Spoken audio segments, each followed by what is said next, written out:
തദ്ദേശ തെരഞ്ഞെടുപ്പിന്റെ വിജയത്തിന് പിന്നാലെ കേരളത്തിലെ കോൺഗ്രസിൽ അതിശക്തനായിരിക്കുകയാണ് പ്രതിപക്ഷ നേതാവ് രമേശ് ചെന്നിത്തല. ഒരു ഘട്ടത്തിൽ രാഹുൽ മാങ്കൂട്ടത്തിൽ വിഷയത്തിലടക്കം കോൺഗ്രസിൽ ഒറ്റപ്പെട്ട അവസ്ഥയിലായിരുന്നു വി ഡി സതീശൻ.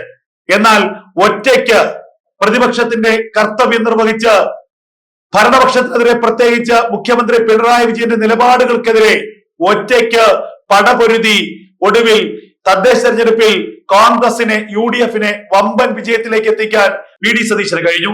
ഇതോടുകൂടി കോൺഗ്രസിലെ ഗ്രാഫ് ഉയർന്നത് വി ഡി സതീശന്റേതാണ്. 2010 ഉമ്മൻചാണ്ടിക്ക് ശേഷം ഒരു പ്രതിപക്ഷ നേതാവ് എന്ന നിലയ്ക്ക് കോൺഗ്രസിനെയും UDF-നെയും മികച്ച വിജയത്തിലേക്ക് കൊണ്ടെത്തിക്കാൻ കഴിഞ്ഞ ഒരു നേതാവെന്ന ഖ്യാതിയിലേക്ക് വി ഡി സതീശൻ വളർന്നു. ചുരുക്കത്തിൽ ഉമ്മൻചാണ്ടിയുടെ പിൻഗാമിയായി വി ഡി സതീശൻ മാറി എന്നുള്ളതാണ് യാഥാർത്ഥ്യം.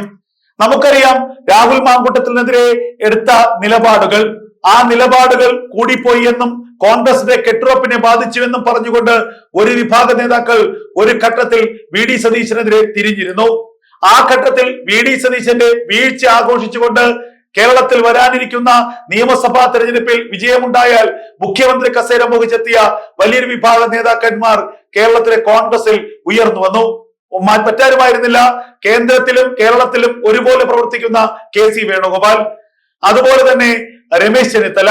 രണ്ടാം പിണറായി സർക്കാരിന്റെ ആദ്യ 3.5 വർഷക്കാലം കേന്ദ്രത്തിലെ ഇല്ലാതിരുന്ന രമേശ് ചെന്നിത്തല കേരളത്തിലെ കോൺഗ്രസിന്റെ തലപ്പത്തേക്ക് ഉയർന്നു വന്നത് അത് തന്നെ ഒരു PR വർക്കിന്റെ ഭാഗമാണ് എന്നുള്ളത് വ്യക്തമായി ബോധ്യമായിരുന്നു.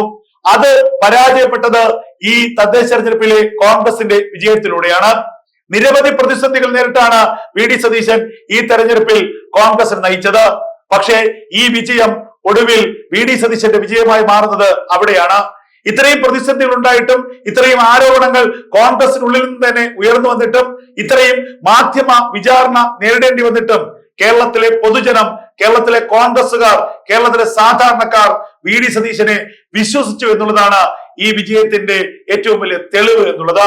അത് തന്നെയാണ് വി ഡി സതീശന്റെ ഗ്രാഫ് ഉയർത്തുന്നതും. എന്തായാലും ഇനി വരാനിരിക്കുന്ന 2026 തെരഞ്ഞെടുപ്പിൽ കോൺഗ്രസിനെ വിജയത്തിലേക്ക് നയിക്കാനുള്ള എല്ലാ നടപടികളുമായി വി ഡി സതീശൻ മുന്നോട്ട് പോവുകയാണ്. UDF-ന്റെ മുന്നണി വിപുലീകരണം അടക്കം വി ഡി സതീശൻ പറയുന്ന വാക്കുകൾക്ക് ചെവി കൊടുക്കുകയാണ് മുസ്ലിം ലീഗ് അടക്കമുള്ള UDF-ലെ മറ്റു പാർട്ടികൾ. കാരണം വി ഡി സതീശന്റെ നേതൃത്വത്തിൽ അവർക്ക് വിശ്വാസമായിരിക്കുന്നു. അതുകൊണ്ട് തന്നെ 2026 തെരഞ്ഞെടുപ്പിൽ UDF അധികാരത്തിലേക്ക് എത്തുകയാണെങ്കിൽ മുഖ്യമന്ത്രി സ്ഥാനത്തിന് ഏറ്റവും യോഗ്യൻ വി ഡി സതീശൻ തന്നെയാണ് എന്നതിൽ യാതൊരു തർക്കവുമില്ല. വി ഡി സതീശനെ വെല്ലുവിളിക്കാൻ കേരളത്തിൽ നിലവിലിപ്പോൾ കോൺഗ്രസിൽ മറ്റൊരു നേതാവില്ല. എന്തായാലും വി ഡി സതീശന് അനുകൂലമായി വളരെ പെട്ടെന്നാണ് കാര്യങ്ങൾ മാറി മറിഞ്ഞിരിക്കുന്നത്. വി ഡി സതീശൻ എന്ന നേതാവ് ശരിയാണ് എന്ന് കേരളത്തിലെ ജനങ്ങൾ ഇപ്പോൾ തിരിച്ചറിഞ്ഞിരിക്കുന്നു. വി ഡി സതീശന്റെ പിന്നിൽ കേരളത്തിലെ ജനങ്ങൾ അണിനിരന്നിരിക്കുന്നു.